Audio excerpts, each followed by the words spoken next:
झोपड़ी थी एक गुड़िया की, एक हिंदू गुड़िया थी उसकी, उसे कहा गया इसके बदले ये प्लेस में दे दो, इसके बदले आप जो मनी चाहो ले लो। तो उसने ये प्लेस दे दिया और कुछ भी मनी लेने से इनकार कर दिया, लेकिन एक शर्त रखी थी।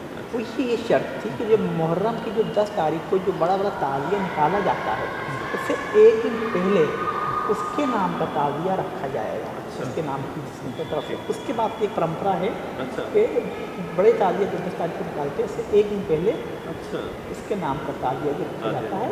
और बाकी में कहीं आप नहीं देखेंगे, डोर यहाँ पे लकड़ी का वो दे दिया है कि यहाँ पे उसकी झोपड़ियाँ हुआ, उसकी झोपड़ियाँ थी, तो एक यहाँ पर।